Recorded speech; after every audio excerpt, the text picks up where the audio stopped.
So chapter 12, part D, or part E, I think. Part E. Question number 7. If a principal instruct his agent to make certain representation concerning a property which are false, so are false, to the knowledge of both the principal and the agent. If your client is telling you, don't tell the buyer roof is leaking, right? But the roof is leaking. Don't tell the buyer when the storm comes, so the basement is flooded, right? So you have to find a false, right? Number one, the principal is liable because he clearly authorized the tort. Tort means civil wrong. Is he liable? If your client is telling you, yes, he is liable. He is responsible. Number two, the agent cannot escape personal liability by arguing that he was authorized to commit to tort. So the registered agent can't say, because he told me, that's why I told that it's not leaking. If you know it's leaking, you can't lie, right? So rather you suggest to the buyer do the property inspection, right? And take a legal advice. So then you escape liability. But if you don't take those steps, you can't walk away just saying, he told me.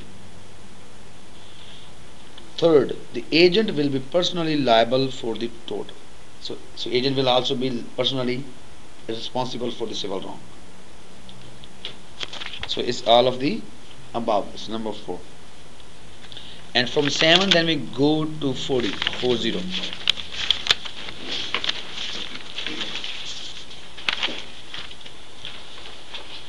Assume that a vendor instruct his real estate agent to make certain oral means verbal representations regarding a property which both the vendor and the agent know to be false. If the purchaser later sues the seller and the agent on the basis of this misrepresentation, then number 1, the vendor will be liable to the purchaser because he clearly authorized the civil wrong. Will he be liable? He will be liable, right? Number 2, the agent can escape personal liability by arguing that he was authorized. Can he escape liability? No, he cannot escape liability. So can make it wrong. Third, the vendor and the agent will be liable if there is a clause in the contract purchase and sale reading there are no representation, warranties, guarantees, promises, collateral agreement other than those contained in the written estate agreement. You are supposed to disclose anything and everything, right? Number 4, the purchaser's only solution will be a court order against the vendor of damages. This is number 1. So you are liable. So the seller will be liable. And then we go to the question number 8. Which one of the following types of authority would not provide an agent with sufficient authority to create a binding means enforceable, between a principal and a third party? So there are 3 types of authorities, One is express. Express means limited. Number 2 is implied. Implied means contemplated act. Right? Like a test drive or showing a home. And the second is apparent authority. Apparent authority means bona fide belief, center of influence, right? When you are making the third party to believe that you are acting on behalf of somebody, right? So which one is not here is number 3rd. Assumed authority has nothing to do here, right? But then from where we go to question number 21. We go to 21, from 8 to 21. So 21,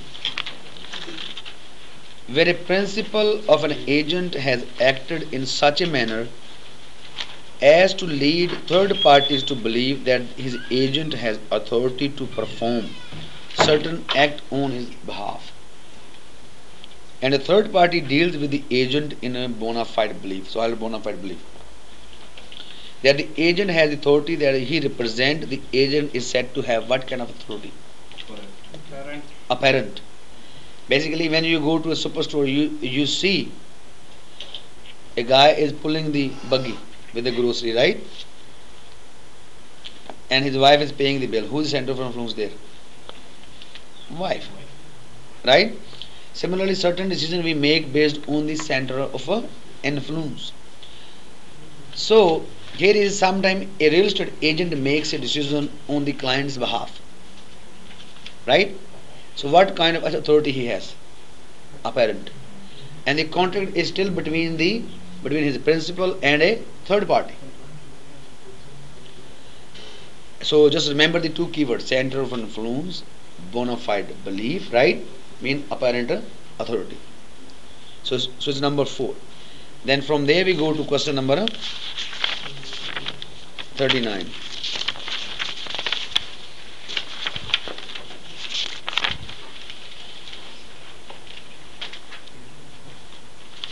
So here you highlight Robert ask Whitney, right? First line you can highlight deceased rock star. Third line you can highlight vintage Rolls Royce. Sixth line you can highlight offered with a second pinstriped version of the vehicle. And the next line you can highlight there is offered as a package. And then you can highlight if the second last, if asked to discuss Whitney's scope of authority. So what kind of authority the Whitney has? So two people, Robert and Whitney, right? So Robert says, I want to buy a Rolls Royce. And he tells his assistant, go buy a Rolls Royce for me from auction at any cost. So now Whitney goes to auction, right? And they were selling there a Rolls Royce, but as a package, that he has to buy a Volvo along with it, for example. So now what he did, he used his which authority? Implied authority. He said, don't come back without buying it. So he bought a Rolls Royce along with a Volvo. So when he came back, so what did the guy do now, Robert? If he accepts, so what do we call it? Ratification. If he doesn't accept, what do we call it? He can sue for damages. But which authority Whitney used? He used both express and implied. Right? So it's number 3. Both express and implied. If I tell you go buy I give him $100 bill, go buy a coffee for me. And he knows that I usually take the Monster drink too, right? So he buys a Monster drink too. So if I accept it, so what do we call? It's a ratification. It means he has used both express and implied authority. Okay. So it's number 3. And then we go to 55, I think. You don't have, right? That's okay. So 55 is a repeat question of 21. So 55 is the repeat of a 21. If you don't have, it's a repeat of 21. So the answer is same, 4th apparent authority. Right? Center of influence, bona fide, right? Same question. So it's number 4. And then we go back to the question number